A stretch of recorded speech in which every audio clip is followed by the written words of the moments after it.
Saturday, March 24th, 1984. Shermer High School, Sherman, Illinois. That was the opening line for the movie The Breakfast Club. And that movie starred Emilio Estevez, Molly Ringwald, Ali Sheedy, Anthony Michael Hall, and Judd Nelson. That movie is a classic beyond all possibles. It talks about what high school is, what high school could be, and what high school should be. You have the five characters that everyone thinks they're one of those characters. They're the brain, the athlete, the basket case, the princess, or the criminal. Now, in my sociology book, there are a few words that define those characters. But before I get to those words,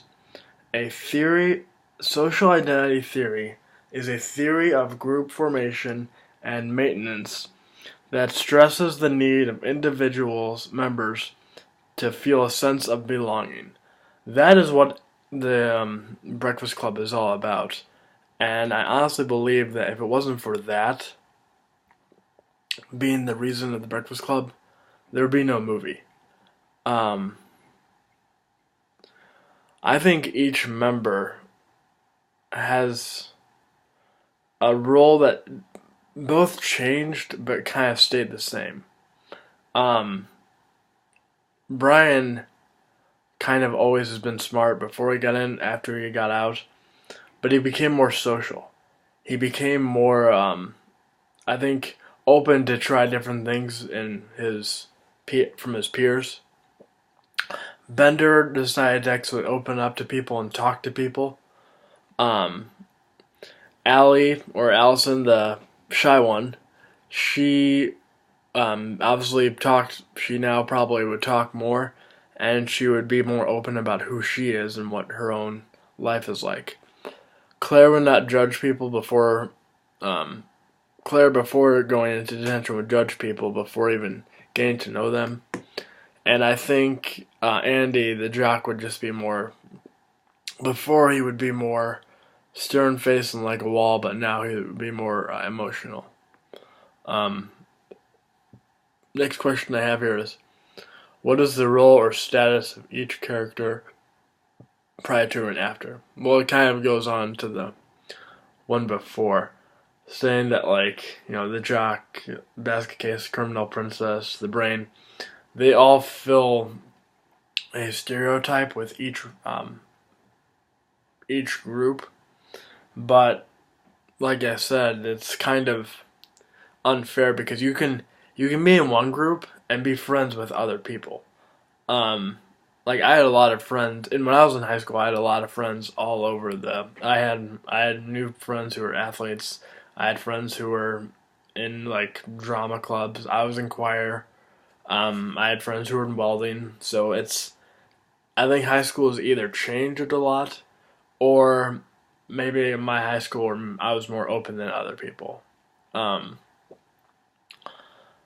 I think the subculture or the social group that each of the student embodies means that, like, I think a lot of people think, Brian has to be with the smart kids. Claire has to be with the brats. Andy has to be with the jocks. The criminals are off doing something, and that's what Brender's at. And Allison Chibi has to be in the corner, not really talking to people, because she didn't talk for the first 33 minutes. If you noticed in the beginning, she was always quiet. And then after Claire said something about how her parents doesn't understand her, that's when she opened up and thought, now you understand me. I think the social interactionist theory, which I read the definition, kind of applies to this movie because they all have a sense of being in their group, but they also all have a sense of being in a high school student. And from that, I think, was what makes them come together and reunite as a group of people. On February 17th of last year, the Chicago Tribune says wrote an article about the Breakfast Club, and they opened up with saying, "When you grow up, your heart dies. I know this because Ali Sheedy told me so. She said we all become our parents, and there's no avoiding it. Also, if I ever do decide to run away from home, I don't want to live in the streets. I can go to Afghanistan." That was the type of basket case that she was. She was always open to go anywhere. Um, so Roger Ebert talked about this movie, how he wrote that this movie takes place on a Saturday. 5 kids all violated school rules in one way or another, and they all qualified for a special version of detention. There's an arrogant, swaggering, tough guy, Judd Nelson, which is Bender, an insecure narcotic, which is Ali Sheedy, who hides behind her hair and clothes, the jock from the wrestling team, Emilio Estevez, which was Andy, the prom queen, which is Molly Ringwald, and she's the brat, and the class brain, Anthony Michael Hall, and he is the brain. These kids have nothing in common, and they have an aggressive desire not to have anything in common. In ways, particular teenagers who sometimes have a studious disinterest in anything that contradicts their self-interest. Which is kind of interesting, because if you think about any high schooler or any like teenage or kid, they want to think the way they think and think, I'm always right. And that's, I think, what The Breakfast Club proves. This movie, I think, is my absolute favorite movie throughout the John Hughes film. I don't think you could have one you couldn't have one character without another. It was pretty funny when I was looking up articles for this. Today is March 24th, and apparently in the beginning of the movie, you hear Brian talk about that the date of the detention service was March 24th. So today is the 32nd date of detention for those kids. The Breakfast Club is a movie that I think goes beyond and above the expectation of what teenagers are about. Because you can talk about what teenagers are and what high school is, but when you show those 5 characters, then you understand I might belong to one of those. Although I actually don't think I do. I was in music and choir, so I think I'm a little bit of I don't know which group I belong to out of those, but I knew the brains. Like I said, I knew them all. But I think also that it's not just the kids that made the movie, it was also the adults. The principal was a great role, and so was the janitor. So, alright, the questions I have, I'm going to make sure I cover them all, just so I can look over.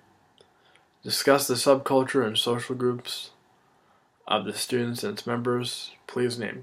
Okay. The stereotypes are very good in this role. I thought I mentioned that, but, the jocks were... Andy was good as a jock. The criminal was good.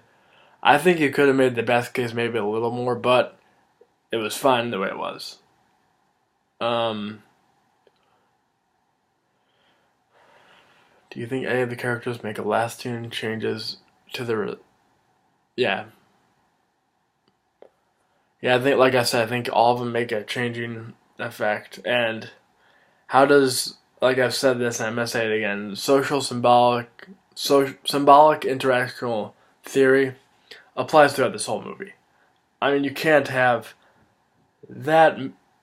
That basically is the plot to The Breakfast Club. So, I honestly believe that if it wasn't for the study of sociology, like groups of people, we wouldn't have movies like The Breakfast Club. Because it's not just a movie about high school. It's not just a movie about teenagers. It's a movie about humans. It kind of says we're all the same in our own way. And but we tend to lean towards one group over another. I think, like I said, The Breakfast Club movie was my favorite movie of all time, and that's it. Thank you, and have a good day.